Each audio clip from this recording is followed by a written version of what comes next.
नमस्कार बाबू जी। मैं आज आपके ये ऑल इंडिया पंचायत परिषद के केंद्र में आया हुआ हूँ। क्या आपका शुभ नाम क्या है बाबू जी? वाल्मीकि प्रसाद सिंह। जी, आपका डेजिग्नेशन क्या है बाबू जी? मैं अभी प्रेसिडेंट ऑल इंडिया पंचायत परिषद हूँ। अच्छा, ये कहाँ पे स्थित है? पंचायत धाम, मयूर विहार, फेज 1। इनका बलवंत राय मेहता जी के साथ में क्या रिश्ता है? बलवंत राय मेहता पंचायती राज फाउंडेशन ट्रस्ट बनाई थी ऑल इंडिया पंचायत ने 1966 में। 1958 में फाउंडर प्रेसिडेंट इस संस्था के बलवंत राय मेहता जी थे। उनके गुजरात के प्रथम मुख्यमंत्री बनने के बाद इसके प्रेसिडेंट 61 में लोकनायक जयप्रकाश नारायण हुए और बलवंत राय मेहता 65 में भारत पाक युद्ध में करेस में देहांत हो गया और उनके नाम पर ऑल इंडिया पंचायत परिषद ने एक ट्रस्ट बनाया, बलवंत राय मेहता पंचायती राज फाउंडेशन। बहुत बढ़िया। अच्छा बाबू जी, आपके लेटर हेड पे मैंने पढ़ा कि आत्मनिर्भर पंचायत, क्या है ये आत्मनिर्भर पंचायत? कैसे हो सकता है, क्या है? आपने लेटर हेड पर पढ़ा तो उसमें यह भी पढ़ा होगा कि स्वाभिमानी ग्राम पंचायत, ग्राम सभा। हाँ। स्वाभिमानी ग्राम सभा आत्मनिर्भर पंचायत। जी बिल्कुल, यही पढ़ा मैंने। मैं आपको बताना चाहता हूँ कि 75 साल में हमारा स्वाभिमान मर चुका है। हमारा जमीर अभी तक जागा, जो जमीर जागा था गांधी ने जगाया था आज़ादी के मूवमेंट में, भगत सिंह ने, चंद्रशेखर आज़ाद ने जगाया था, वह मूवमेंट फिर पैदा करने की ज़रूरत है। क्योंकि 75 साल में जो भी शासक आए लोकतंत्र के नाम पर राजतंत्र की स्थापना की। और मैं इसलिए कह रहा हूँ कि राजतंत्र की स्थापना की कि जब संविधान में व्याख्यापित है कि कार्यपालिका, न्यायपालिका, विधायिका यह लोक सेवक हैं और वैसे लोक सेवक हैं जिनका कीमत देश दे रहा है, मुफ्त में सेवा की बात नहीं है, तब भी अपने विचारों में इन्होंने परिवर्तन नहीं किया। वे सेवा के भाव में नहीं जाते हैं। गांव में अगर कलेक्टर साहब गए तो मालिक आ गया, तो जब मालिक समझ लिया सेवक को तो गांव के लोगों का जमीर तो ख़त्म हो गया। अब मैंने आप कैसे जाएगा, उसकी जगह सोच में परिवर्तन की ज़रूरत है। कार्यपालिका को, न्यायपालिका को, विधायिका को अपने सोच में परिवर्तन की ज़रूरत है ताकि गांव का स्वाभिमान जागे। क्या योजना है ये जगाने के लिए? हमने योजना बनाई है। अभी प्रधानमंत्री जी ने जब कहा 24 अप्रैल 2020 को कि आत्मनिर्भर पंचायत को होना ही होगा। माननीय मोदी जी ने कहा? हाँ, मोदी जी ने कहा। लाल किले की प्राचीर से कहा? नहीं, उन्हें उस समय कोरोना का काल था। हाँ। और वीडियो वर्चुअल अति में उन्होंने पंचायत दिवस था 24 अप्रैल 2020 को उन्होंने कहा कि पंचायतों को आत्मनिर्भर होना ही होगा और हम स्वामित्व देंगे।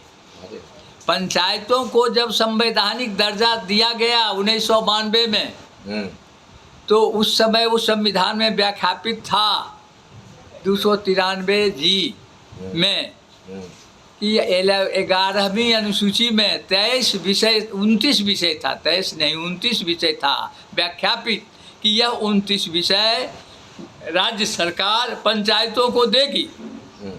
लेकिन आज 29 वर्ष हो गए, उसके एक भी विषय कोई राज्य सरकार पंचायत को नहीं दे सकी। अब सवाल उठता है कि तब क्या किया जाए। तो मैंने 2021 के जुलाई में एक फैसला आया सुप्रीम कोर्ट का, और उस फैसला में सुप्रीम कोर्ट ने उस कानून को निरस्त कर दिया जिस कानून को 2011 में मनमोहन सिंह की सरकार थी और कोऑपरेटिव अमेंडमेंट एक्ट पास किया था, उसको कंप्लीट निरस्त कर दिया सुप्रीम कोर्ट ने, और यह कहते हुए निरस्त किया कि कोऑपरेटिव राज्य का विषय है, इसका कानून केंद्र नहीं बना सकती। अब तो कोऑपरेटिव मिनिस्ट्री बन गए बाबूजी। हाँ, सहकारिता मंत्री बने भारत के पहले। कोऑपरेटिव मिनिस्ट्री बन गई उसी दायरा में, जैसे मंत्रिमंडल सब है, स्टेट में ही मंत्रिमंडल है, तो कोऑपरेटिव को उसी दायरा में रहने के लिए कहा गया जैसे और मंत्रालय है। वह राज्य सरकार के कार्य में हस्तक्षेप नहीं करेगी। अच्छा, वही सुप्रीम कोर्ट ने व्याख्यापित किया, और उसके बाद हमको हुआ कि तब मेरा 29 विषय भी तो व्याख्यापित है संविधान में। राज्य सरकार हमारा कानून, हम अपना स्वशासी निकाय के रूप में हम अपना शासन कानून सब खुद बनावेंगे। वह कानून राज्य सरकार कैसे बनावेगी? हमको क्या ज़रूरत है, या राज्य सरकार कहाँ जानती है? हमको क्या डेवलपमेंट का मॉडल 75 साल में, चाहे योजना आयोग रहा हो, चाहे नीति आयोग का 7 साल में हुआ, कहाँ मॉडल तय नहीं कर सका कि गांव के डेवलपमेंट, पंचायत के डेवलपमेंट का मॉडल क्या होगा।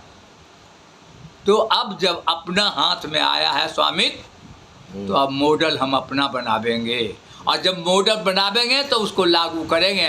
केवल हमारे क्षेत्र के अंदर राज्य सरकार और केंद्र सरकार दोनों दखलंदाजी बंद कर दें। हम पैसा मांगते नहीं हैं, हम भिखारी नहीं हैं जी, हम खुद करेंगे जी। कैसे होगा बाबूजी ये जो आपकी कल्पना है, जो आपकी योजना है, ये कैसे इम्प्लीमेंट होगा? ग्राउंड जीरो पर। अभी तो मैं गांव को पहले वह जगाना है कि तुम मालिक हो, मालिक का रुतबा तुम में आ जाए पहले कि तुम मालिक हो। तब जब उस जगाएंगे तो गांव के लोगों को, तब एक स्वावलंबन प्रोजेक्ट मैंने बनाया है उनके लिए, गांव के लोगों के लिए जी, कि उस प्रोजेक्ट में हमने कल्पना किया है, नहीं बनाया है, 300 गाय रहेगा एक पंचायत। अच्छा, एक पंचायत पे 300 गाय रहेगा। देसी या जर्सी? देसी। अब जर्सी गाय को हम लोग एकदम में अवॉइड किया है। हाँ, एकदम देसी गाय रहेगी, केवल भारतीय नस्ल की। हाँ, उसमें भी गीर और साहिवाल 2 नस्ल को हम लोग प्रमुखता दे रहे हैं। अच्छा, क्या वजह रही गीर और साहिवाल को पसंद करने का? इसलिए कि इनके गाय के दूध में कुछ बात है, जैसा कि लोग शोध के विषय के बाद भी पता चला है, तो वह हमारे शरीर के लिए एकदम अमृत के समान है। भारत के अंदर में 23 क्लाइमेट जोन है अलग अलग, और 23 के 23 क्लाइमेट जोन की अलग अलग नस्लों की गाय है। तो क्या वो बाकी की और भी गाय वो उपयोगी नहीं है क्या? नहीं, बाकी के और भी गाय उपयोगी हैं। नस्ल के बाद जब मैंने कहा कि गांव में और देसी गाय हैं, बिहार में भी देसी गाय बहुत है, मैं अब तो देसी गाय ने सब जगह ले लिया है, लेकिन नस्ल माने देसी गाय का सब सारे देश में है, आदिवासी में क्षेत्र में भी है, माने जहाँ देखे छोटा छोटा है, उत्तराखंड में हो, चाहे झारखंड में हो, छत्तीसगढ़ में हो, तो वह सब गाय उपयोगी है। अगर वो दूध कम देती है, सब नहीं देती है तो हाँ, नहीं देती है तो भी उपयोगी है। अच्छा। गाय जो खाएगी उतना का चीज वो गोमूत्र और गोबर के रूप में आपको दे देती है जी। वह उसका गोबर भी अमृत है, गोमूत्र भी अमृत है। पेस्टिसाइड और रासायनिक खाद का उपयोग किसान करते हैं अपने खेतों में, फसलों पर, वह रासायनिक खाद का उपयोग न करके गोमूत्र का जो पेस्टिसाइड बनावेंगे और उससे उसका अगर करेंगे तो वह जहरीला नहीं होगा अनाज हमारा जो पैदा होगा। तो वो तो सब रूप में माने दूध, मतलब सभी नस्लों का सम्मान है, सभी प्रदेश की प्रादेशिक गायों का भी पूर्णतः सम्मान है। हाँ। मगर विशेष तौर पे आपका आग्रह है कि गिर और साहिवाल को प्राथमिकता देंगे। हाँ, यही है ना? आप यही कहना चाहते हैं ना? एकदम, मैं यही कहना चाहता हूँ। एक सेकंड बाबूजी, अभी आपने संजीवनी रस पिया, आपको कैसा लगा? जहाँ तक स्वाद की बात है, कोई ऐसा नहीं लगा, हमको लगा पीने में तो जैसे दवा पी रहे हैं, शरबत पी रहे हैं। हाँ, शरबत की तरह लगा। हाँ, उसी लिए, और उसमें कोई तरह के अथी नहीं, गंध भी नहीं है कि कोई तरह के इसको पीने से लोग माने हिचके। माने अगर छोटा छोटा रूप में इसका उपयोग हमारे तमाम मानव करें हिंदुस्तान के लोग, तो उनका स्वास्थ्य में अभूतपूर्व गुणात्मक परिवर्तन देखने को मिलेगा। बहुत बहुत धन्यवाद बाबूजी, प्रणाम।